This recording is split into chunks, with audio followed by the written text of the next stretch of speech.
नमस्कार दोस्तों, मैं अंकुर उपाध्याय स्वागत करता हूं आप सभी का आपके अपने YouTube channel share market analysis में।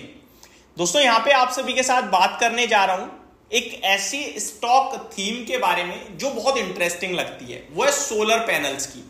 आप सभी को पता है कि हमारा बड़ा फोकस है, गवर्नमेंट का बड़ा फोकस है सोलर पैनल्स पे, ईवीज पे, और ये इसलिए क्योंकि हम किसी चीज का ऑल्टरनेटिव ढूंढ रहे हैं। आप समझने की कोशिश करो, अभी पेट्रोल हम लोग क्या पढ़ते आए हैं हिस्ट्री में कि भैया पेट्रोल आने वाले इतने सालों में खत्म हो जाएगा, तो देश में गाड़ी कैसे चलेगी। तो धीरे धीरे शिफ्टिंग जो है वो इलेक्ट्रिक व्हीकल्स पे आ गई।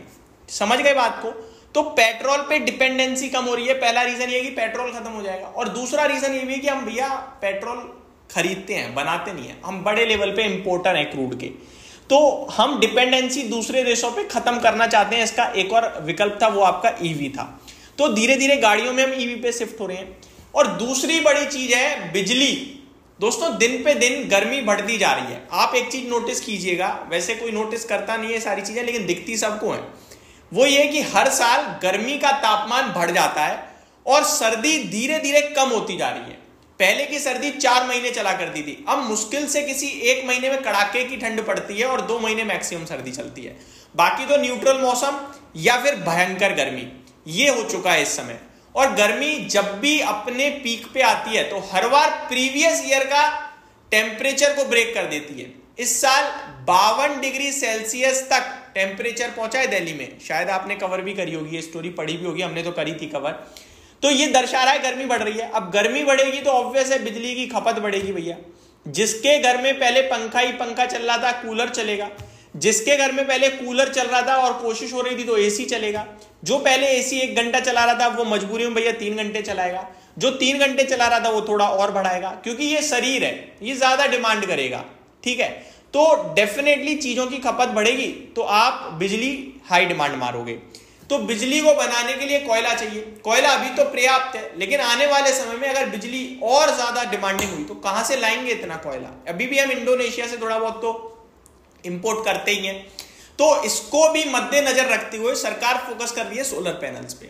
अब सोलर पैनल से क्या होगा कि भैया जहां जहां, अब देखो आपने देखा भी सोलर रूफटॉप सरकार ने जैसी मुहिम निकाली, 1 करोड़ के तुरंत रजिस्ट्रेशन आ गए विद इन अ मंथ।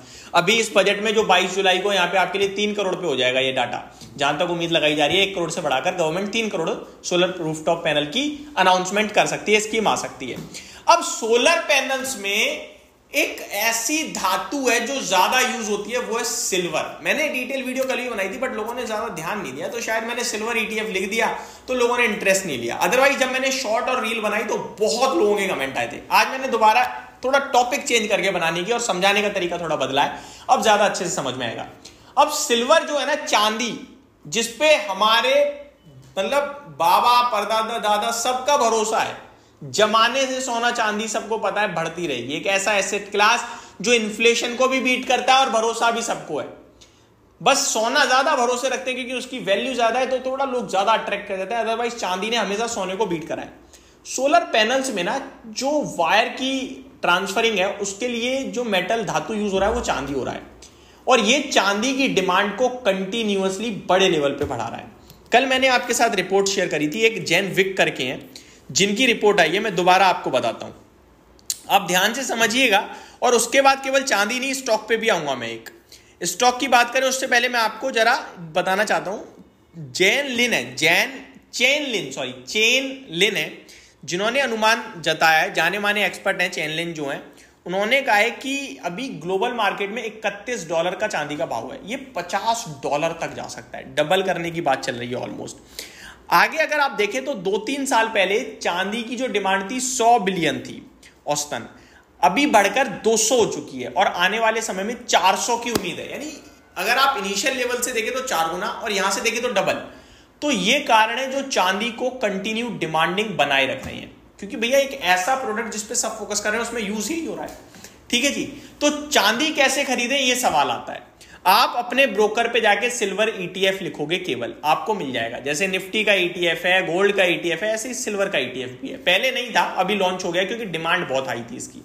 तो ये हो गया एक। दूसरा, अगर आप चांदी यूज नहीं करते हो सोलर पैनल्स में तो आपको करना पड़ेगा कॉपर। कॉपर की बात करें तो हिंदुस्तान कॉपर मार्केट में लिस्टेड है। कॉपर के प्रोडक्शन के लिए बड़े बड़े लेवल पे बड़ी बड़ी कंपनियां तैयारी कर रही हैं, क्योंकि बिजली की डिमांड बढ़ रही है। एसी में क्या लगता है? कॉपर। वायरिंग किसकी चाहिए आपको घर में?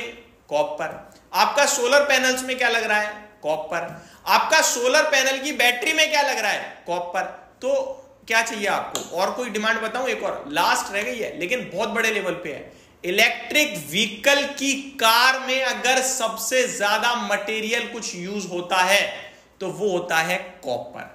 तो जब आपको इतने बड़े लेवल पे डिमांड दिख रही है तो फिर क्यों इसका शेयर नहीं बढ़ेगा? तो ये सारी चीजें हैं, बस थोड़ा सा वैल्यूएशन जरूर चेक करते रहिएगा। बाकी सिल्वर के ईटीएफ में तो वैल्यूएशन चेक करने की जरूरत भी नहीं है। स्टॉक्स जहां भी कॉपर के निवेश करो उनमें वैल्यूएशन चेक कर लीजिएगा, लेकिन लंबी अवधि में ये स्टॉक्स अच्छा कर सकते हैं। ये मेरी तरफ से डिटेल्स थी, होप आपको सारी चीजें समझ में आई होंगी। Thank you so much for watching this video. Have a great day guys.